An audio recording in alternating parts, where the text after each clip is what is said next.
I started working as the director of marketing at Daystar in June 2005. In the process of applying for the job, I was interviewed by Marcus Lamb and Janice Smith. She was identified as the Vice President of Programming and Sales for Daystar, and the individual to whom I would report if I became Director of Marketing. Before accepting employment, it was very important to me, as a Christian, to determine the moral integrity of the organization, and especially the individuals under whose authority I would work. In an employment brochure, Daystar itself encouraged job applicants to do exactly that. They quoted 1 Thessalonians 5 verse 12, which says, "We beseech you brethren to know them which labor among you, and are over you in the Lord." Accordingly, I asked both Marcus and Janice about the moral standards with which Daystar was managed, and the moral climate of the workplace. They both replied and represented to me that Daystar was operated in conformity to the highest standards of Christian behavior. They made specific reference to chastity, modesty, and purity, and said that conformity to those standards was required of all employees. But when Marcus and Janice made these representations, they were themselves secretly in the midst of an illicit sexual affair, and, at that point, it had been ongoing for approximately 5 years. After Daystar offered me the position of marketing director, and in reliance upon the false representations by Marcus and Janice, I accepted the employment and began working. I reported directly to Janice and indirectly to Marcus.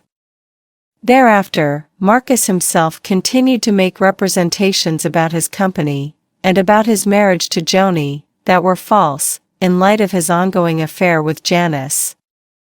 I was an excellent employee of Daystar, performing my duties with skill and professionalism, and they repeatedly acknowledged these facts.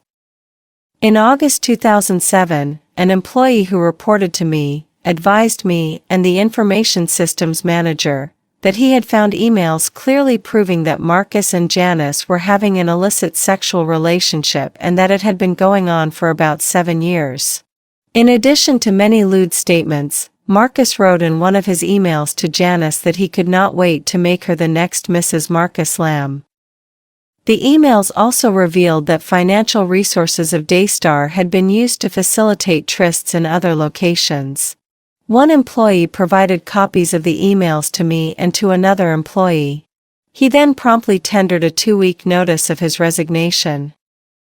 The revelation of the ongoing and long-standing affair between 2 senior officers of Daystar, and indeed the 2 people who had interviewed me and to whom I reported, was utterly devastating. The illicit sexual relationship between Marcus and Janice obviously violated the published statement of core values of Daystar. I and another employee did not know what we should do, so we consulted Fred and Anna Kendall. They were experienced marriage counselors who had often appeared on Celebration. The Kendalls advised us that Marcus should step down from his leadership position, and that he and Joni should seek marriage counseling. But they refused to confront Marcus themselves. They left to us the decision as to exactly how to present the information to company management. We decided to explain the situation to Bill Trammell, because he was Joni's father and a manager at Daystar. After we provided Bill a copy of the emails, he thanked us and told us that he would send them to Joni. Almost immediately thereafter, she called me and thanked me for bringing the affair to light. But this may have been misleading, as the emails contain information suggesting that she already knew about her husband's affair. After we spoke with Bill, Joni insisted that Janice leave Daystar immediately. Daystar hastily agreed to purchase her home and entered into a sham consulting agreement under which Daystar paid her substantial sums of hush money. Thereafter she moved out of state, and did not render to Daystar services of equivalent value to those substantial sums she was paid. Daystar then actively deceived people, both within and outside the organization, about the reason for her departure. Janice had been in a high-profile position and had appeared frequently on Celebration, but suddenly she was gone. Many people asked what had happened.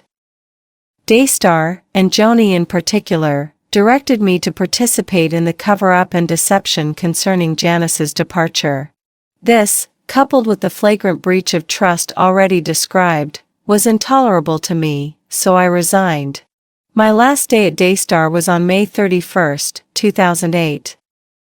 Both before and after I left, I experienced severe emotional trauma, because of the egregious misrepresentations made to me by leaders whom I loved and respected, and because of the improper instructions to lie about the affair and the fraudulent financial transactions that ensued. Eventually, my depression was so severe that I became suicidal, and was involuntarily committed to a mental institution. On November 18, 2010, my attorney delivered to Daystar lawyer John Lynch a letter stating that he was representing me, as well as 2 other former employees. A few weeks later, on November 30 at 11 a.m., Daystar broadcast a new episode of Celebration in which Marcus admitted that he had been unfaithful to his wife. Various guests, including the Kendalls, appeared on the program and praised Marcus for his transparency and the way he had conducted himself. But the descriptions of the affair and the ensuing events were completely misleading. The inappropriate relationship was incorrectly described as lasting only a short time, not 7 years. And Marcus falsely represented that he had stepped down from preaching for an extended period. It was also falsely represented that the other participant in the affair bore no responsibility for what had happened. But she had been a senior officer at Daystar, and was fully aware that donations to the organization had been used improperly, both to arrange the secret trysts and to cover up the affair.